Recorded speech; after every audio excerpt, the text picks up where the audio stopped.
Welcome back to the 5x5. It's your host David, and this is The Drive. I finally said that without laughing. And I'm getting off work, thank God. And it looks like there's a lot of black ice on the ground, which I can handle it. Hope. But I have to stop at the gas station, so you guys are going to route me to the gas station and then home. This is my, I guess you would say this is my Friday. So TGIF. Ooh, black ice. Did y'all hear me slide? Did y'all hear me slide? I slid. Wow. That's one thing with black ice on this concrete. You just can't tell.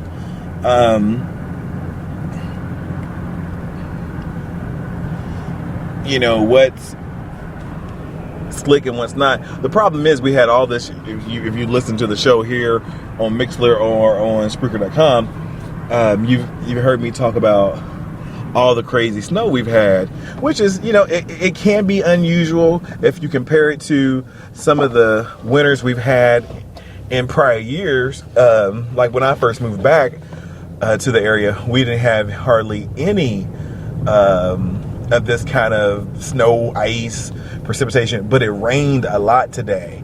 Now, since the temperature's dropping, it's night, of course, all that rain water, because there's so much ice left, it was washed a lot of ice away, but then you have all the water, it's created these really slick surfaces, obviously. And so I guess I'll be part of the Jamaican bobsled team, sliding down the street to home. Oh, and by the way, did you guys hear about, I don't know, I haven't researched, I just heard it on the radio earlier today, that they're tripping about the Jamaican bobsled team because their helmets have watermelons on them. The thing is, the whole black stereotype about eating chicken and watermelons, that's reserved for black Americans. I have a friend that's from Jamaica, a really good friend from Jamaica, and she doesn't have any of the black America sensitivities. She doesn't have any of the sensitivities. So when I speak to her about racism, she doesn't see it the way, because she wasn't raised here, she doesn't see it the way some of us, well, the majority of black Americans feel, are their outlooks on race. But I thought that was funny. I heard that on the Tom Joyner or the Doug Banks show, one of the two. And when they do that 5 at 5 and shit. So I had to look it up. I'll look it up and let you guys know. But I think they was making some jokes about what's one size watermelon, other size chicken. But that's a joke. But to me, I think it's funny. But I know that race stuff about black people and watermelon is reserved for black Americans, not really black or darker skin colored people in general. So I gotta get some gas. I should have got it earlier because I think it was 10 cents cheaper earlier. I don't mind if it's like a cent cheaper. Yeah, $3.39. They have lost their mind. Nobody got time for that. I'm so tired of paying a lot for gas. I mean, that irritates the hell out of me. That one's still broke. And then my thing is, get a pump that works. I absolutely hate it. But anyhow, that whole myth that if you use your cell phone at the pump, it can blow up because there's electricity. But I watched Mythbusters, and they say that's not true. So I'm gonna pay for my gas. I'm gonna run inside, grab me some sparkling ice water, and I'll be right back. Okay, I made it back. There is. I get irritated so easily by people. I don't know why. It's not that I'm stuck up or I'm such a true Virgo that I expect everybody to think the way I think, and I know that's insanity, and I'm working on it. Promise you I am. And there was an older guy who's in every time I stop by, like when I get off at work at 12 time and I need to grab something to drink, and I'm still drinking water, by the way. This is my third week with no cola or soda or anything like that. I might have had a little bit, but I've been predominantly water. But you know what? I've been hurting. I don't know if this particular water that has all these vitamins in it, if it's causing a kidney stone or something, because my back is killing me. And if it's kidney stone, I'm not going to worry about going to the doctor because I'm not in excruciating pain. But I don't know. It's something for me to think about. Anyhow, this is every time I get off work, sometime, I won't say every time because I don't go all the time.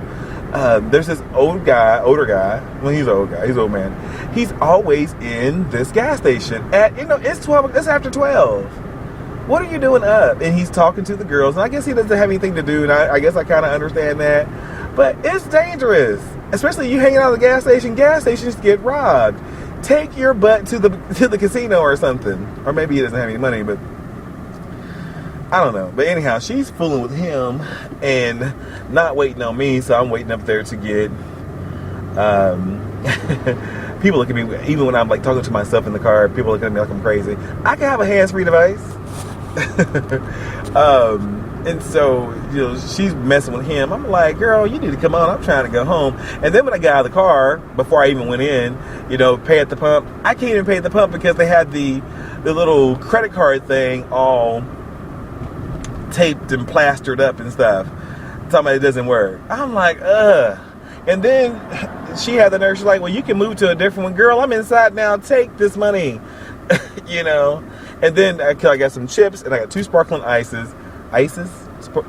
two sparkling ice drinks, waters, and ice, is that right? Ices is the guy. Anyhow, and she doesn't, because she's paying more attention to the old guy, and she just left it on the counter. I'm not carrying this all out to the car. Not that I'm a diva or anything. And yes, I have some deep pockets in this coat. Can I get a bag, please? Oh, and then I walk it out. Don't forget your gas, girl. Stop. Bye. Anyhow. Thank you guys for riding along with me.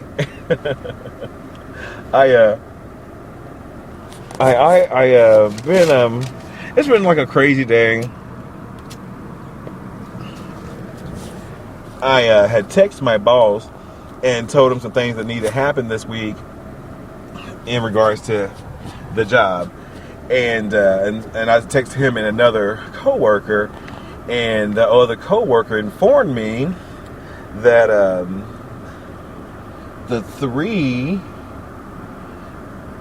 co-workers that I have, not that I have the most problem with, the three that really don't do their job the way it's supposed to be done, they're conspiring against me. Here's the thing about me and work. I do my job, and it's not me being braggadocious or anything. I do my job very well. And it's the whole Virgo thing. And I do it to the point to where I document everything, and that's what you're supposed to do. They do not, and I do my job very well. And they're so, and I hate saying anybody's jealous of me, but I don't know what else it could be. And obviously they're talking about me behind my back, because they're not doing what they're supposed to do, and they want me to do stuff that they're doing, which is against the law, and I refuse. I've shared this with upper management, and everyone's like, "Oh, you're trying to get somebody in trouble?" No, because them not doing their job affects my job, and when it comes to me, if I do not say anything, I'm the one that can get fired as well. I'm not losing my job for no one. I don't care who you are. And it's just like, whatever. You know, they will have a hard time trying to, I can see them trying to get something on me or pin something on me. But you guys will be hard pressed to find it, because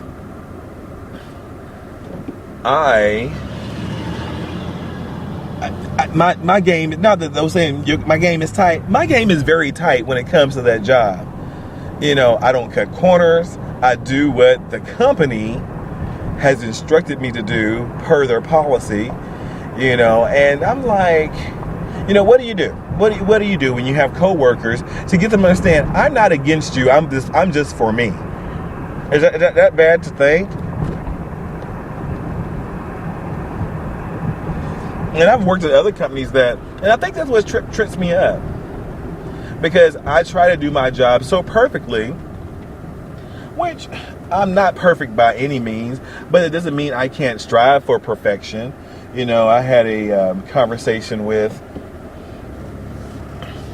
not even a conversation, when I told you about the one coworker that thought he could go off on me about him not doing his job correctly, but yet until you want to take it out on me, and then you expect me to talk to you. I have nothing to say. I've already said it. You don't do your job. You lie. There's nothing else to say. And then in turn he says, oh, you make mistakes. You're not perfect. And my response to him is, when it comes to this job, I'm pretty damn close. You know? And I'm like, yeah, you know, leave me the hell. Ooh, sound like my tire. I don't have time to deal with that tomorrow. If my tire blew, I think it was ice. I'd be so mad. I don't think it did though. I think it was ice. Still a little bit of ice right here in front of my house. But you know, leave me alone. You know, you do your job the way you think you should do your job.